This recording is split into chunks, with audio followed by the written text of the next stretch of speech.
I didn't plan to take this seminar.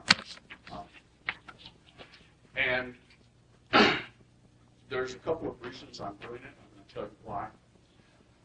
First reason is that there's a lot of people who just literally beg us to do it because they can't take the time off work to come here.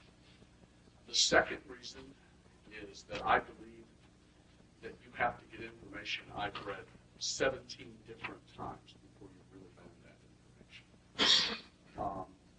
You need to get that information on an audio level. You need to get it on a video level. You need to get it on a tactile level. So we are going to videotape this. It's going to be done more professionally than we've ever done it before. We're going to do it with 3 cameras. We're going to edit it very carefully. My old buddy Rocco from Key West is going to audio tape it. We're going to have some inserts that go with the videotapes and with the audio tapes. And I'm going to add some other material. That's going to be a product for me. And that product is going to sell for $2,700, the same price as this seminar. There is a special deal for everybody in this room, and that deal is you get it free. All right. However, that's financially free. Now, if you don't do what I tell you to do, which does not involve money, you don't get it. Okay? We all clear on that? And what I'm going to have you do involves writing. One of the biggest things I have found when I'm teaching people to do things is they don't do it. Somehow they think they can understand things without doing it. It's like a man trying to believe that he understands childbirth. Men never really do. I have a friend who is arguably the deadliest man in the world in hand-to-hand combat. He doesn't teach very many people how to fight. He doesn't teach very many people how to fight, but those he does, at the end of the class, he takes them out to biker bars. And they never have to pick any fights. The bikers take care of that. Now, if you learn hand-to-hand fighting from other people, you'll get rewarded with a black belt, and you will learn how to bow, and you'll learn the history of the art and all the courtesies and everything. But for my money, if you have to bet on somebody winning the fight, I'm going to bet on the guy who's been out in the biker bars and who has been kicking ass the last 3 or 4 years on the line. Now, I'm about to take you into the biker bar of copywriting.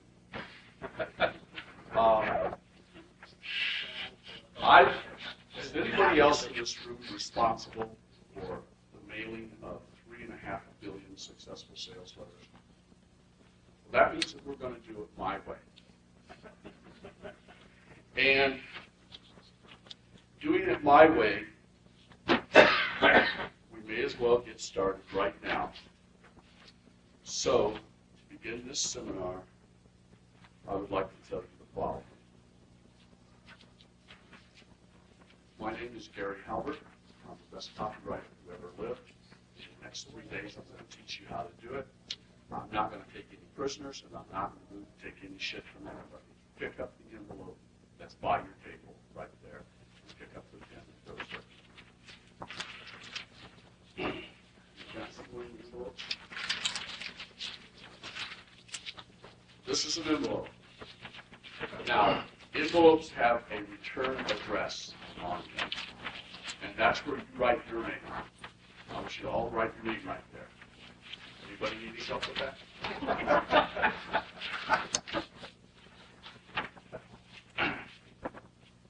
And below that, I want you to write Sol Miami Beach Hotel. That's S-O-L.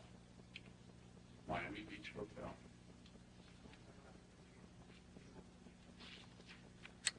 I'll bet that.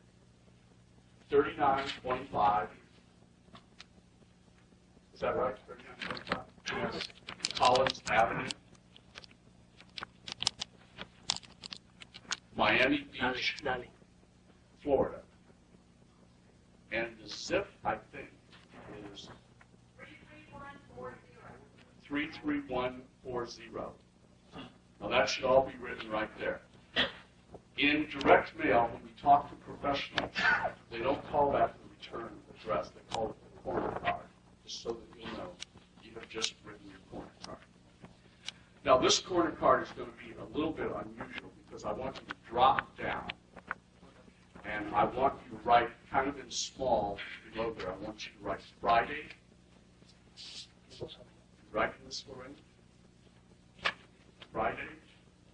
And then I want you to write today's date, which is 19/4/1996. And below that, I want you to write the time, which is exactly by my watch, 10:20 a.m. Now, in the middle of the envelope is where we address the envelope. And we're going to address this envelope to someone special. How many of you in the room have a mother that's living?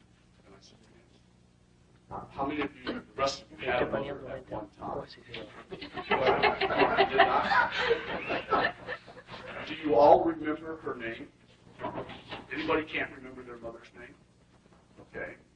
Then what I want you to do here, we're going to write a letter either to your mother or to the memory of your mother. It doesn't make any difference. I want you to write her name right there.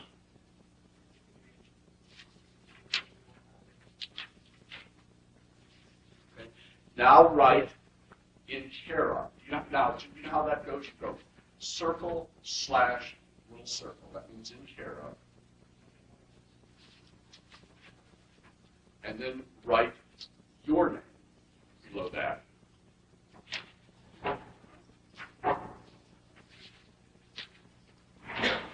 And then write your street address.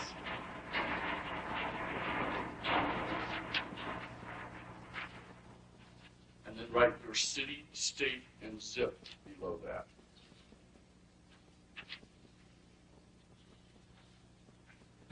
Okay.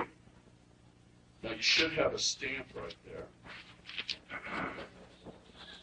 Take that stamp and put it where the stamp goes, which is in the upper right-hand corner of the envelope.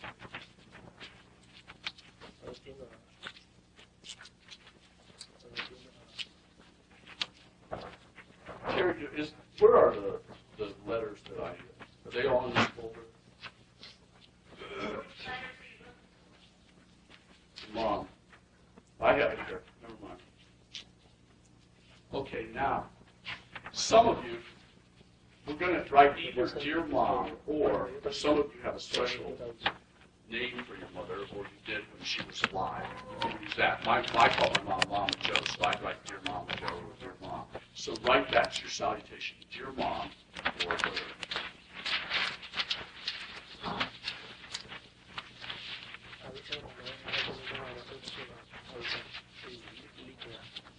Okay, now we're going to write the first paragraph. There are a lot of ways to write letters, and a lot of them are good.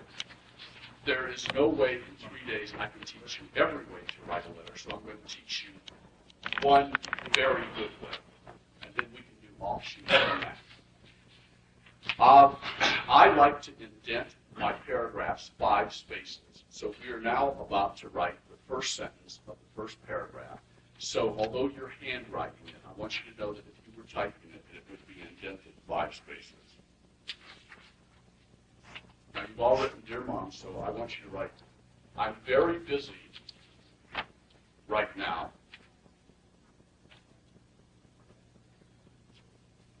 And I don't have time to call.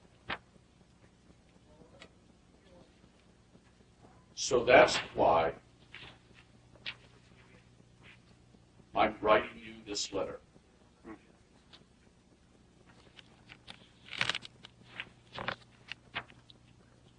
That's your first paragraph. I don't always do it, but it's a good idea when you can do it, to make your first paragraph one sentence. That's not a rule, but it's a good idea a lot of times. So now that's one sentence and it's one paragraph. And I want you to drop down. I like to put a space between my paragraphs. Makes for easy reading. Indent 5 spaces. You know, comma, mom. Not only are you responsible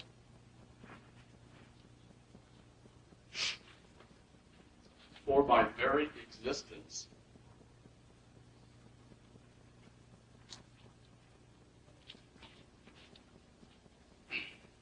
you are also the nourishment that has made my life sparkle, period.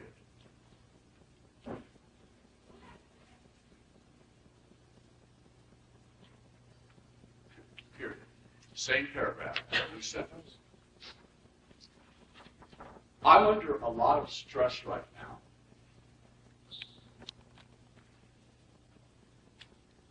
And for some reason, and comma, for some reason, comma,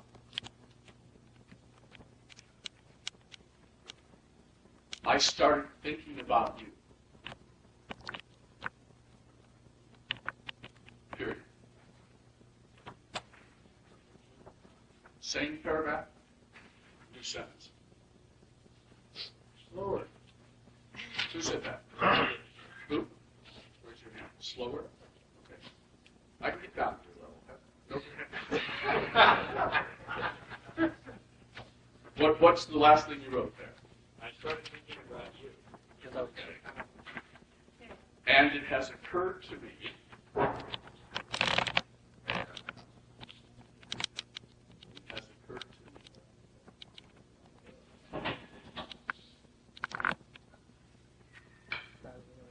Maybe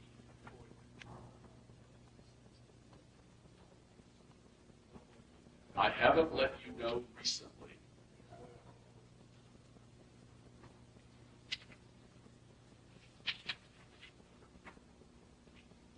how much I appreciate you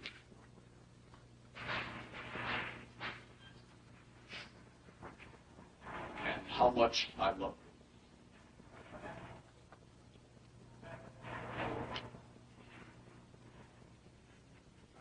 Now, drop down to a new paragraph. Now, most of you have a memory of your mother at a birthday party or when she came to your graduation or baked you a cake. And I want you to not write what I'm about to dictate, but write something personal.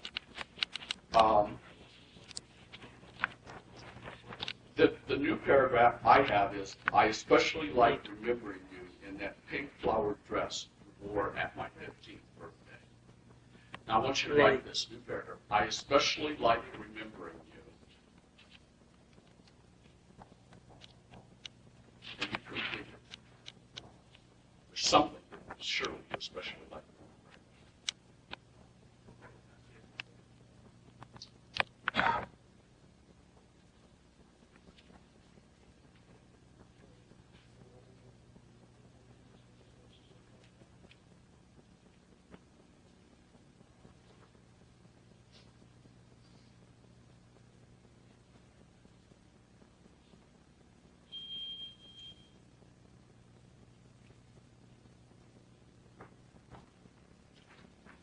New paragraph.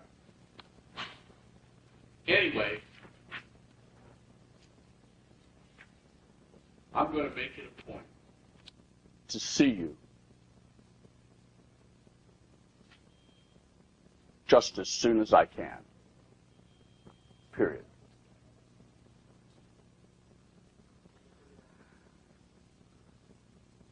Now we're going to do the salutation. And unless it's a formal letter, salutations go on the lower right. If it's a sales letter, I usually write sincerely, but this is a letter to your mother, so I want you to write love or all my love or whatever. And then write your name or any pet name that your mother has for you.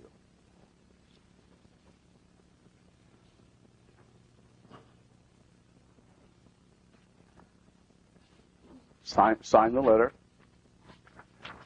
Fold it up. No PS this time.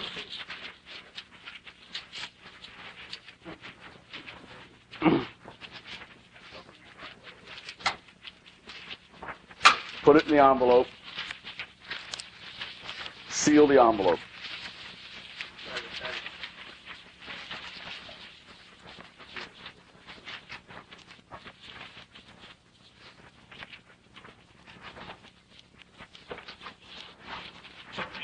Okay.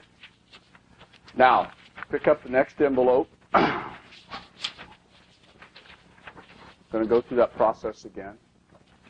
In the corner card, you now know what the corner card is. Write your name.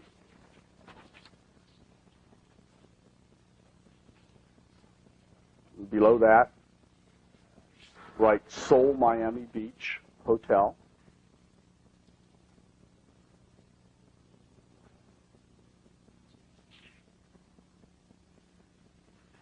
$3925 Collins Avenue.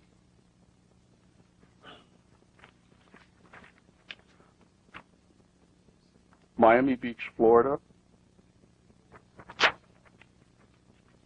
And the zip is the same, whatever that was. What is it? 33140. Then drop down below that and put Friday, 4/19/96,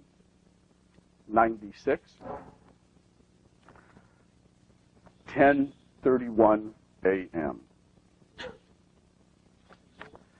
No matter whether or not you have a special name for your mother this time, I want you to write Dear Mom, and comma. Dear Mom, comma. Actually, we're going to change that. Dear Mom, colon. And put quotes around the word mom. Oh, I'm very sorry. I'm very sorry. I got ahead of myself. That's for the letter. We've got to address the letter. Address the letter to your mother in care of you at your address and put a stamp on the envelope. I go to the Bahamas every once in a while mentally. Actually, I go there a lot.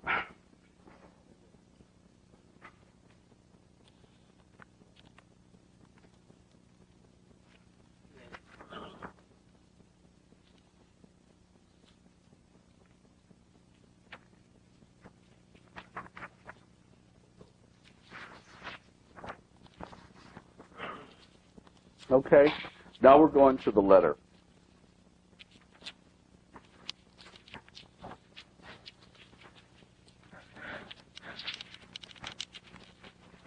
Now I want you to write, Dear Mom, no special names, and put quotes around the word mom.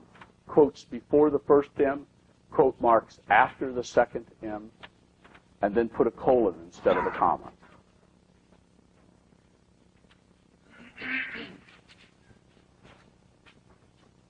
Then we're going to drop down to the first paragraph, which means that if we were typing it, we would indent 5 spaces. If I weren't such a long way from home, comma,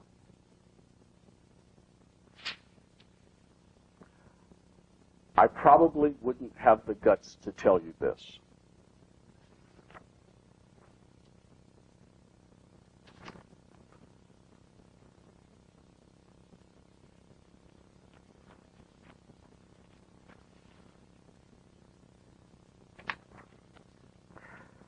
Period. But, comma, the following has been true.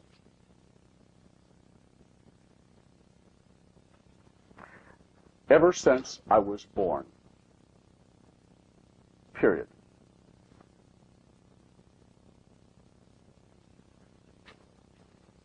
You have made my life a living hell.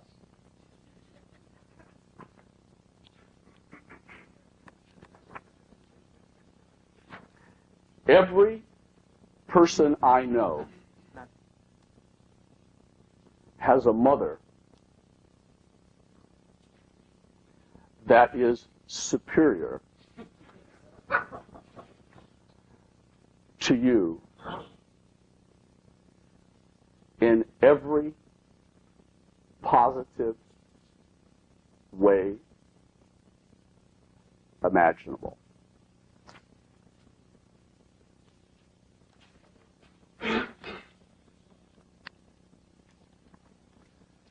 New paragraph, 5 spaces.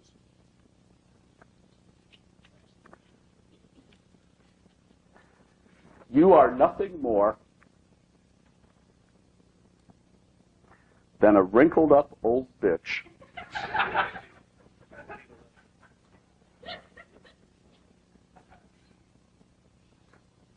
and, comma, as far as I'm concerned, comma, the biggest waste of skin God ever created. Period. Speaking of God, comma, this is a new sentence, same paragraph. Speaking of God, comma, God's supposed to be capitalized. As the Lord knows, comma, Lord is supposed to be capitalized.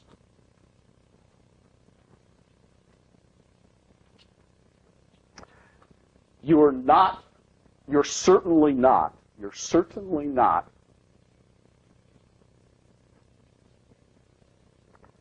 too mentally swift either. Period.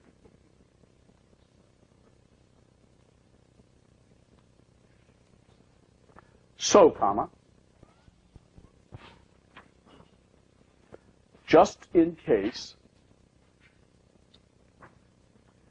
your low IQ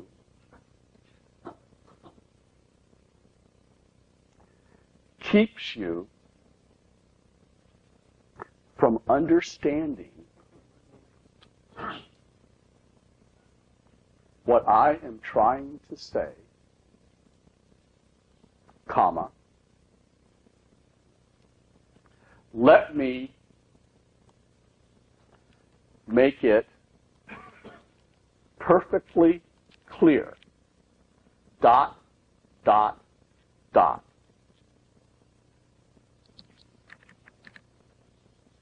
Now we're going to write our first subhead. Now we're going to center this below the paragraphs. I like to make subheads first caps. That means the first letter in the word is capped, and then the first letter in the second word is capped, and so forth. And if we were typing it, I'd like to make it bold. Here's your subhead. Eat, shit, and die.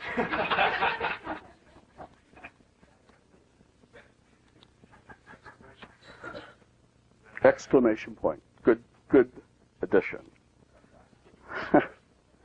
Now we're starting a new paragraph. We're going to indent 5 spaces.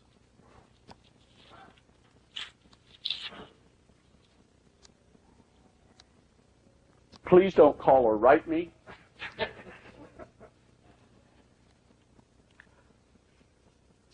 Period. I have no inclination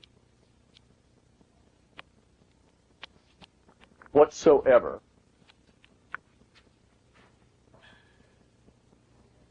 to communicate with you ever again. Period. Then sign it reluctantly, your son or daughter, whatever it happens to be. Sign your name. We're going to write P.S. P.S. Dad sucks too.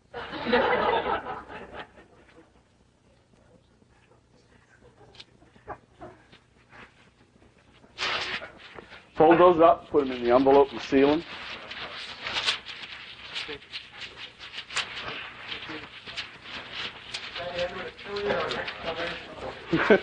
Well, she'll get the point.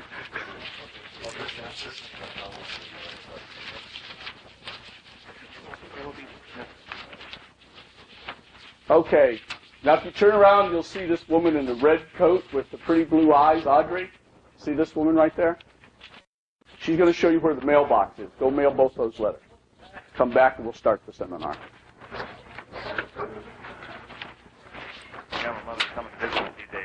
By the way, if your mother lives with you, do something to make sure she doesn't get the letter.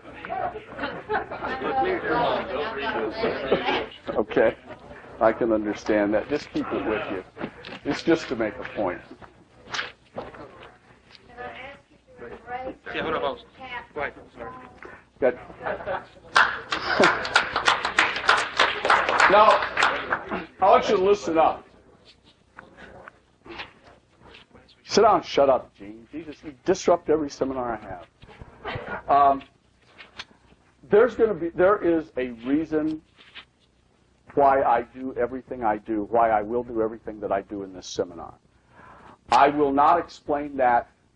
I will not stop to explain it while I'm doing it, but afterwards, I do want to explain it because I want you to all understand this. Does anybody here think that that was a silly or empty exercise we just did? Okay. Now, I want to drive home some points about that. And I'm going to ask some questions that may seem idiotic, but we need to drive some very fundamental truths home. And I want to tell you why those truths need to be driven home. I don't know if any of you scuba dive, but if you do, you know that it is not a very complicated thing to do. There really is not a lot of things that you have to learn to scuba dive. But the few things that you do have to learn are crucial. Now, one of those things, for example, is that you don't hold your breath when you're scuba diving. Now, here's why. If you don't have scuba equipment on and you dive off a platform down into the water, you'll take a deep breath. And while you're on the surface, your lungs will expand to hold that air. And as you go down, the water pressure will contract your lungs, and they will become smaller and smaller and smaller. As you begin to ascend, your lungs will open up, and when you get to the surface, they will be the same size as they were when you dove in. All is fine.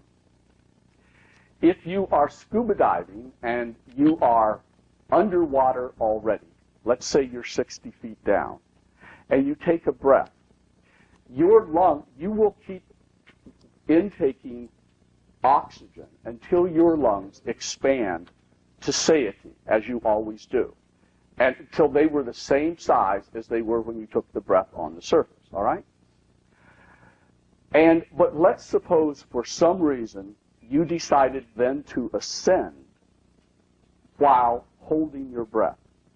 Now remember, your lungs are already expanded to their full capacity. As you go up, the water pressure decreases, and your lungs, the air expands and expands and expands until your lungs will not expand anymore. So the air goes outside, it goes through your lungs into your bloodstream, forms little bubbles, and it cripples you or paralyzes you for life or kills you. Okay? So let's suppose that I were a scuba instructor and I said, first rule of scuba is never hold your breath. Now let's go on to something else. Well, it could be that one day you'd be underwater and say, wow, I wonder what they're doing up there. It looks like something, they're having a party on the boat. I think I'll get up there and take a deep breath, hold it, and shoot to the surface. You were told that you shouldn't do that, and you got it intellectually. But in this case, it's so important, is it not, that you have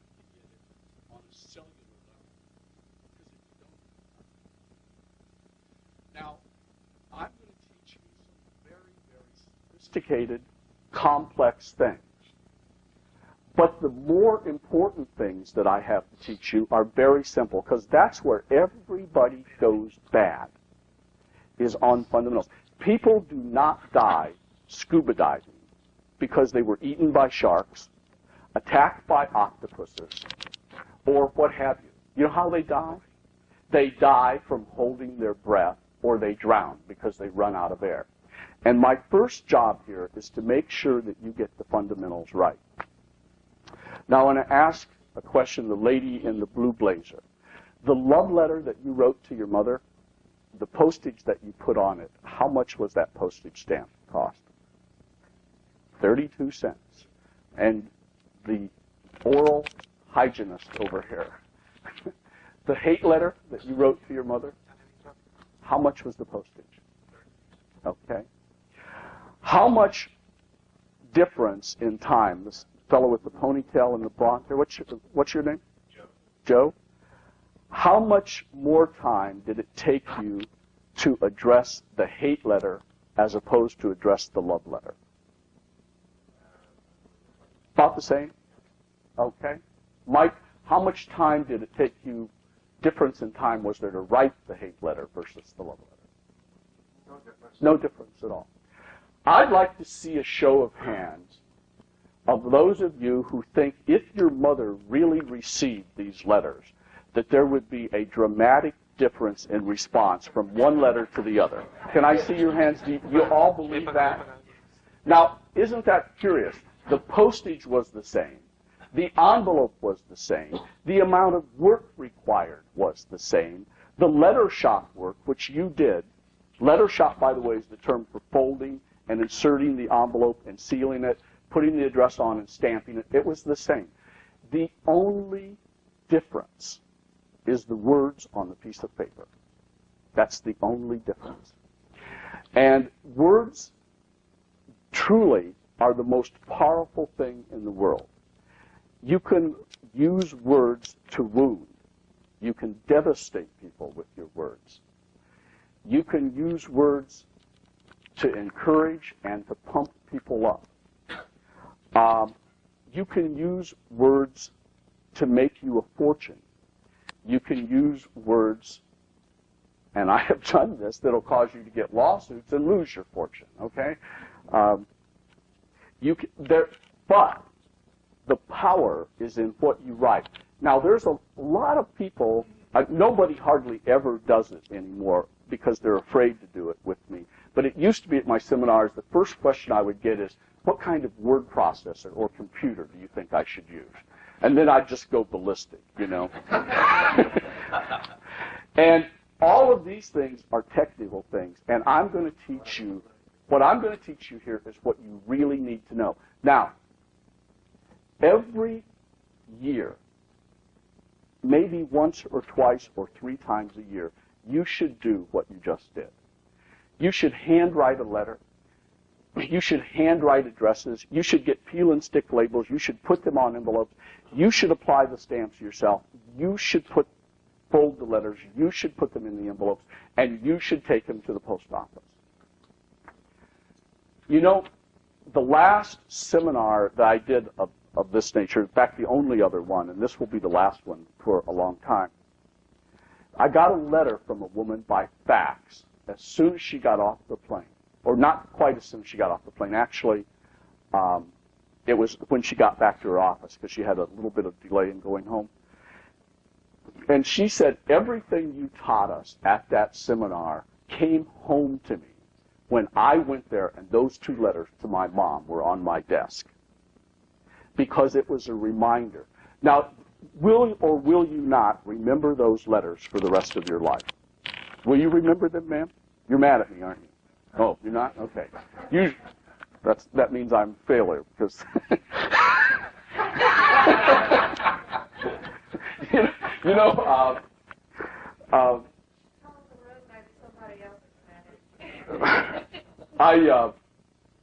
every once in a while I get a letter from a subscriber who's upset because I'm not raw enough in my letters. Literally, they are.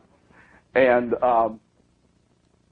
And I noticed I hadn't been getting enough letters like that complaining, hey, don't you think you're over the edge with your language and blah, blah, blah. Okay. So I started publishing my little tacky Mickey Mouse calendar, which has really caught on. It's become famous. You all get the little calendar, right? And I have a girlfriend, an ex-girlfriend in California, and I asked her what she thought of the most recent newsletter. And she said, I didn't read it. She said, I've known you, we've been together in one way or another for more than 10 years, and that's the first newsletter of yours that I didn't read. And I said, why? She said, because I opened it up, and the calendar fell out. And there was this girl holding herself. And I thought, you are over the line, and that's it. You're gone too far. That's that. And I said, thank you, Loretta. Thank you. My God, I hadn't outraged anybody so long. I'm starting to feel like Howard Stern, telling toilet jokes and nobody is objecting. There's actually a point to that because I do not publish the calendar or write the letter to offend anybody. But there is a larger point that you need to understand here, and you need to begin writing some notes now. All right? Here is what contributes to whether or not people remember something. Recency. Everything else being equal, you will remember that which has happened recently. Second thing that contributes to memory is frequency. Everything else being equal, you will remember something that has happened repetitively over and over. The third thing that contributes to memory is vividness. In other words, how impactful it was. Now, had I told you from a professorial standpoint that the words on paper could make a difference, a big difference, it wouldn't have had nearly the vividness of what I just did, would it? And the fact that I made you get up and go drop it in the mail is going to contribute to your remembering it. The fact that it's going to be waiting for you when you get home is going to help you remember it. We are, all of us, exposed.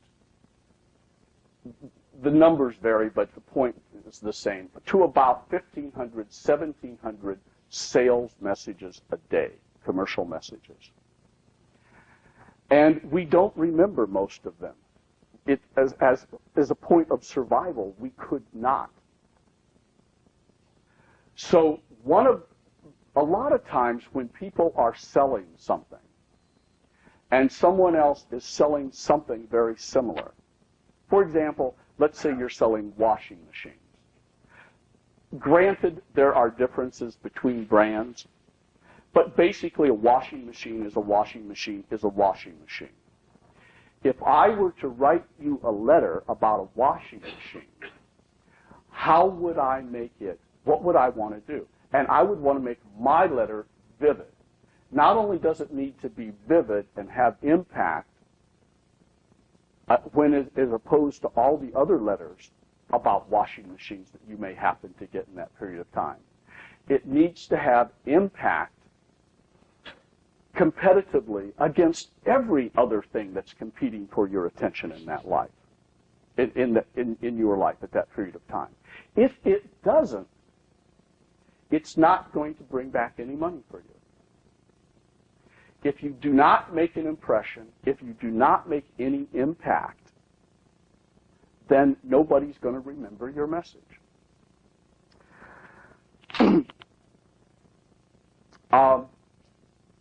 It has been suggested to me over the years by some well-meaning people that I tone down my newsletter.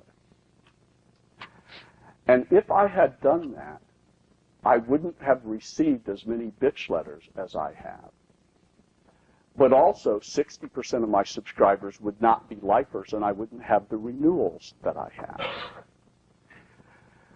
What you want to remember is that you are going after people, the buyers. Now, I believe that you should not attempt to deliberately offend anybody. But almost the first thing you should learn about writing is that almost everybody who writes thinks that they are writing too emotionally. And the truth is, you're not writing emotionally or impactfully enough. What helps, I think, is for you to remember or to have it illustrated for you what we're playing for here, okay? I'm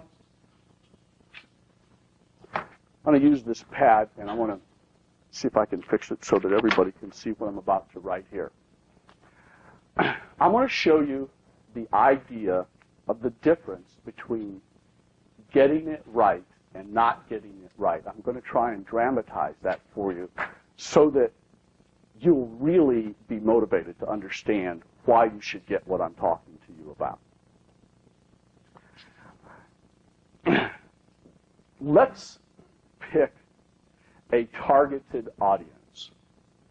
And the audience that I always like to pick is the audience of people who need to lose weight, because that's a very large audience. And not only people who need to lose weight, but who want to lose weight, and people who have evidenced that desire by buying something to help them lose weight. A diet pill, a tummy flattener, low-calorie frozen foods, or what have you.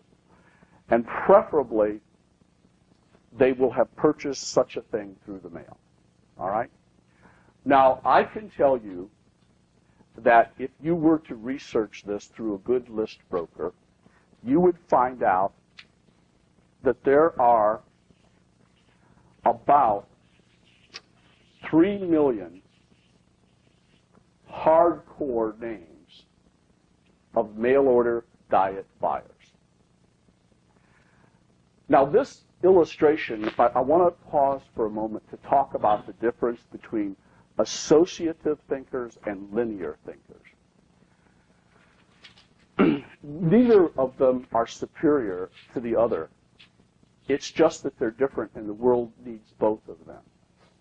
But as much as you can, if you're not already, you need to become an associative thinker. An associative thinker will understand the association from the example I'm going to give you on weight loss to the example on other areas. It's the principle that I'm trying to illustrate here, okay? Now, a linear thinker, I have had seminars and guys stand up and say, you know, I own an orchard and I grow oranges. Explain to me a marketing plan how to sell them. And I do. And the next guy will raise his hand and say, I'm in the orchard business too, but I grow apples. What's that got to do with me? Okay? That's a linear thinker. Computer nerds, for example, are linear thinkers. You need to begin to think associatively. Now, let's say we have 3 million people who have bought something by mail that is related to losing weight. Now, let's suppose that you have something that will help them lose weight. And we're going to make this something, for the purposes of this example, an information product instead of an ingestible. What we're going to do in our minds, let's say that we have gone to the library and gone to a couple of bookstores, and we have gotten 10 or 15 books on how to lose weight. We have extracted all the good ideas from there. We have added our own ideas, and we have created a well-written, really valuable report on how to lose weight that's, say, 60 pages long. Okay? And not only does it extract information from those books, you put in there things that help you lose weight, that you know are real. You make it personal, okay? So now you have a 60-page report. And I can always think better if I make little drawings. And here's our little 60-page report, okay? Now, you do people a favor when you give them crucial information through as many sensory channels as possible. So what you do with this report is you read it into a microphone. And you create, by reading that into the microphone, a little set of 6 cassettes. Like they have little holes in them, okay? And to make a further impact on the person and convince them of what you're doing, you have a videotape that you made.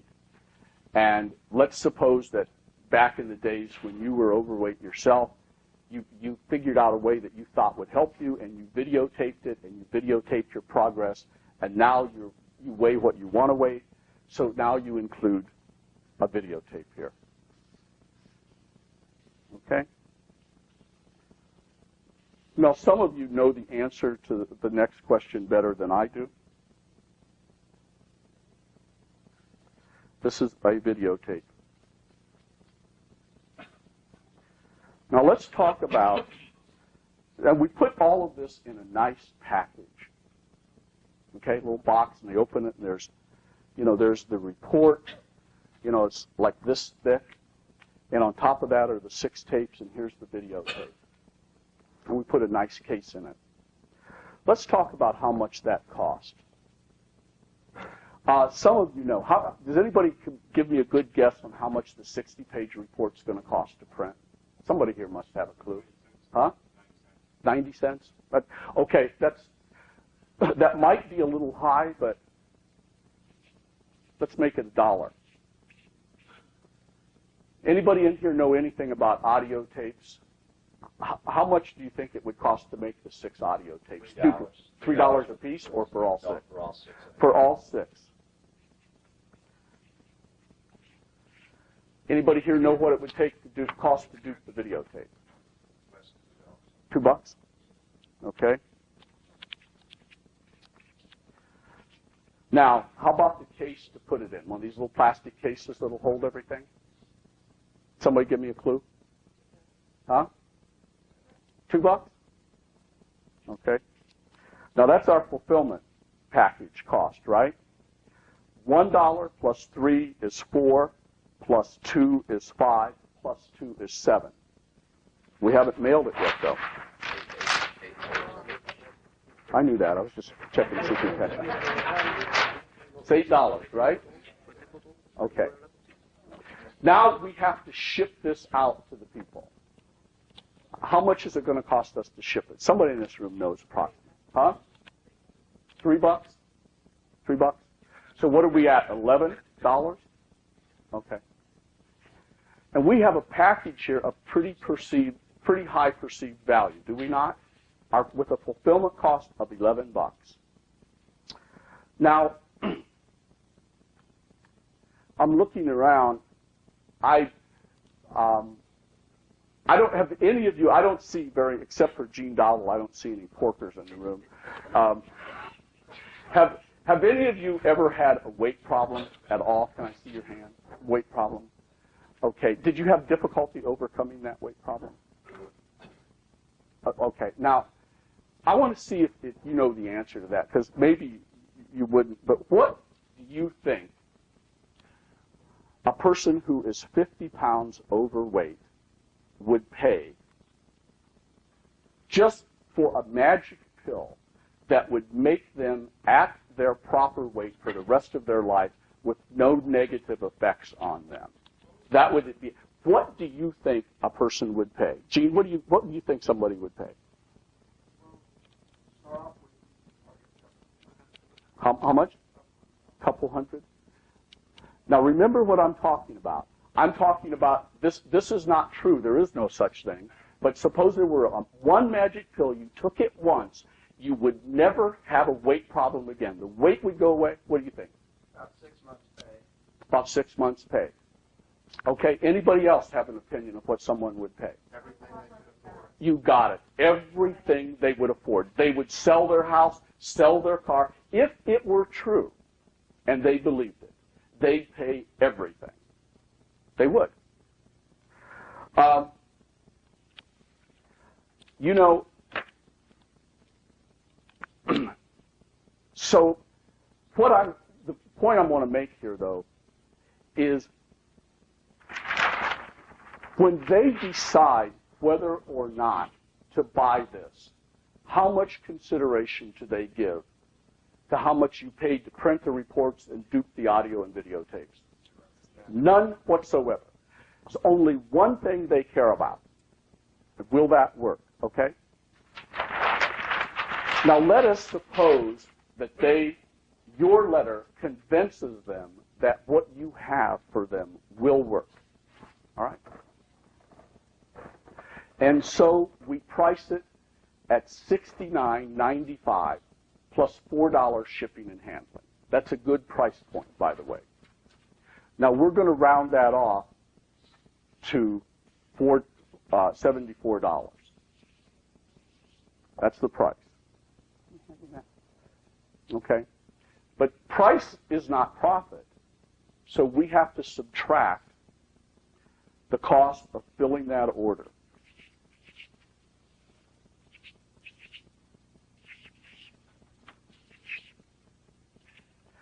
That means we have $63, and I want you to write this term down because it's something you really need to know if you're going to entrepreneur any of these things.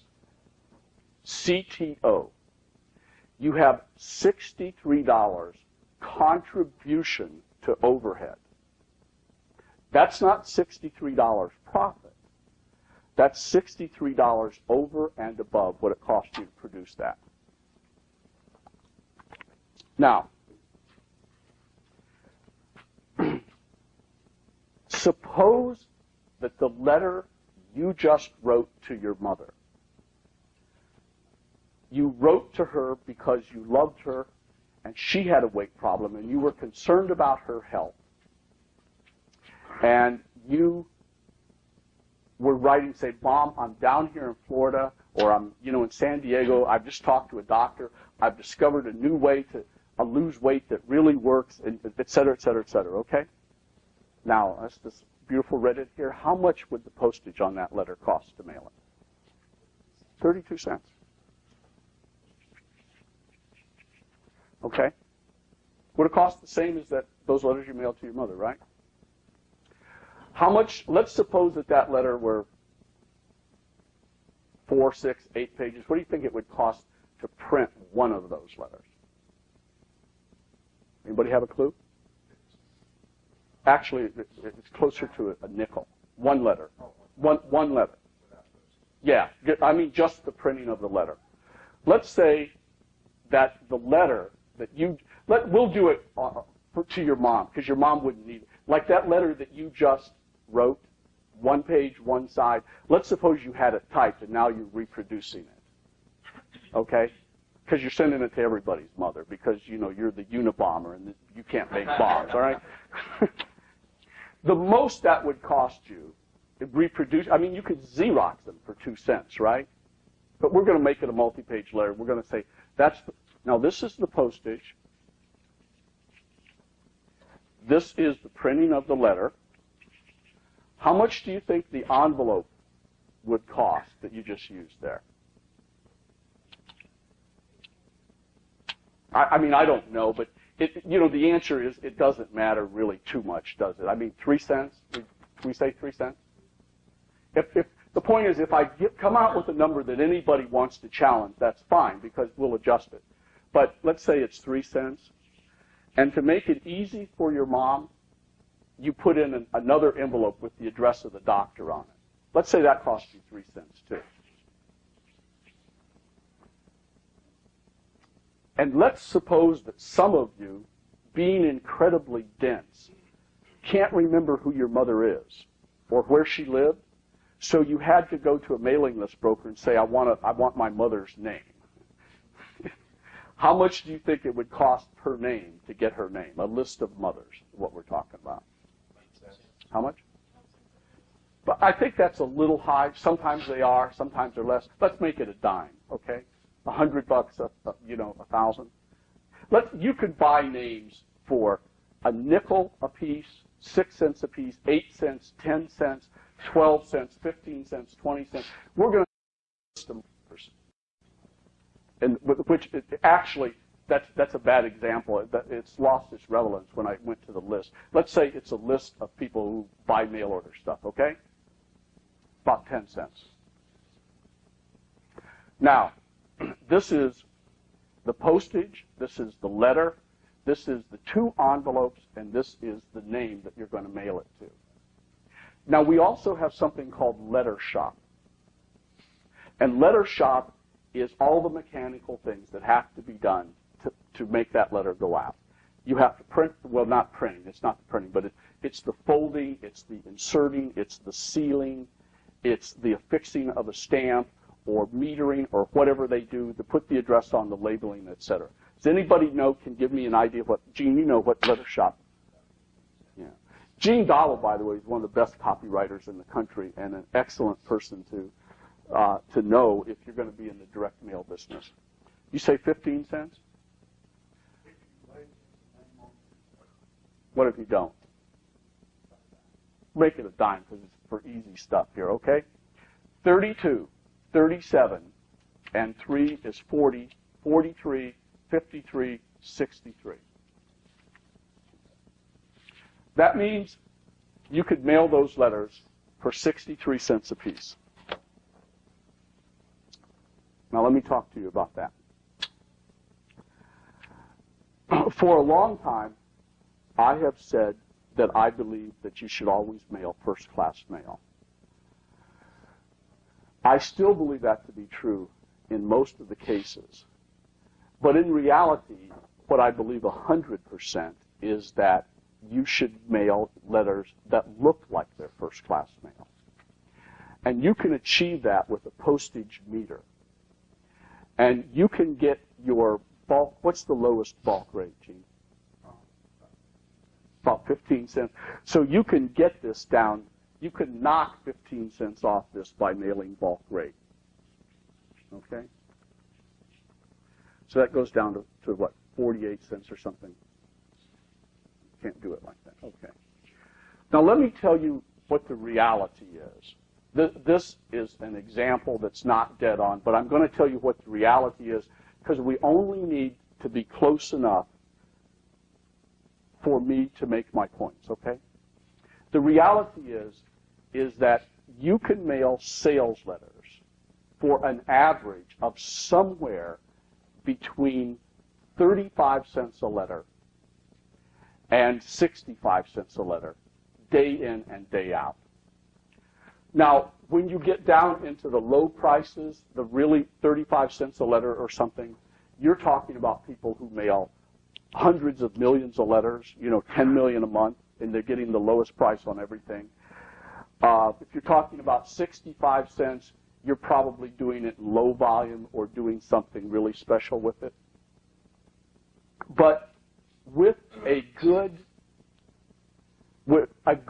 average to think about is it's going to cost you about 50 cents to mail every sales letter you mail. Think of that as a rule of thumb.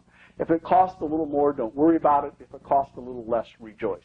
But we can think, can we not, about 50 cents to mail that letter to your mother. Okay? In direct mail,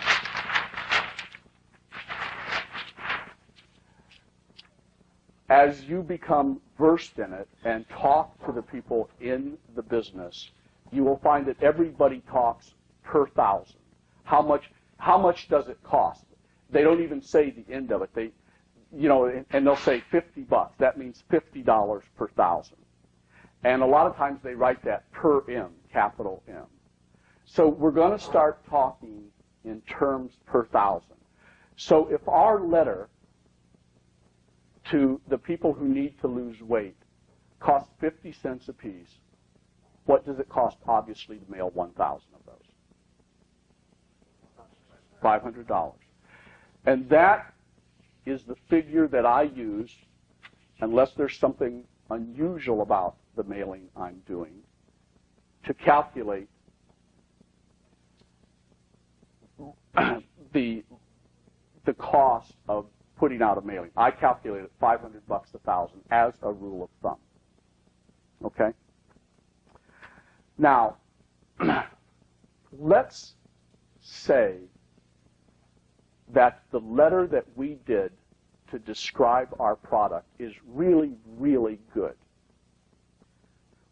And remember, we've got a 60-page report, 6 audio cassettes, we've got a videotape. We're selling it for $69.95 plus 4. Let's say that we're mailing it to really core lists. What do you think is a reasonable response that we could expect to get? Not outrageously good, not outrageously bad. What could we get making a mailing like that? 2%? That's a pretty good thing. 2% of 1,000. And please don't think I'm talking down to anybody, because when I make mistakes, I make them on the kindergarten level. That's where everybody makes them, you know. 2% of 1,000 is how much? 20. Now, let's go back over our fulfillment cost. Our fulfillment is $69.95, or our cost is $69.95 plus 4. We're going to round that off to $74, and we deduct what for making the package and shipping it? 11. And that left us with what? 63. Okay. Now, put the 63 out here. Just for the moment, set that aside. Now, after the cost of fulfillment, we have $63 left over, and we had to fill 20 orders.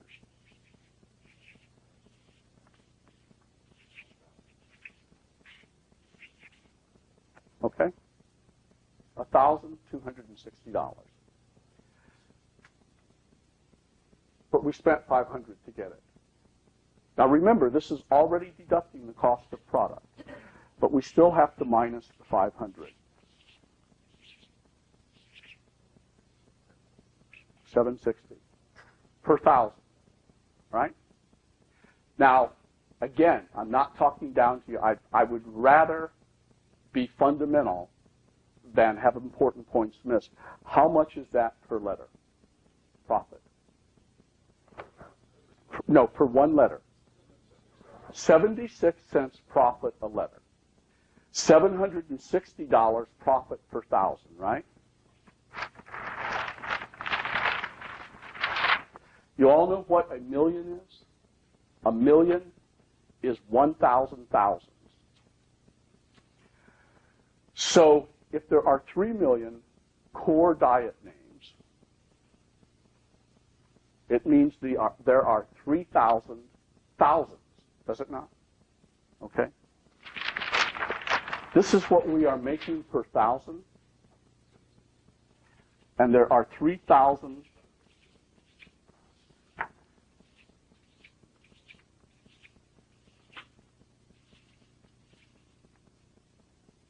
Is that right? $2,280,000 profit, not counting what you would make on the back end selling related products, not counting list rental. How far are you away from being able to do that? One letter. That's exactly how far you are away from being to do that.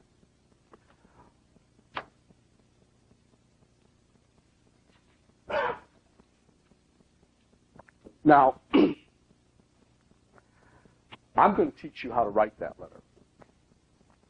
When you walk out of here, you will know how to do that. And I am somebody who really knows how to do that. There have been 600 million of these letters written, mailed so far. And I wrote it in 1968. This, or a very close adaptation to it. And they still mail 30 million of them a year. That's the coat of arms letter. It's 361 words. Think about that.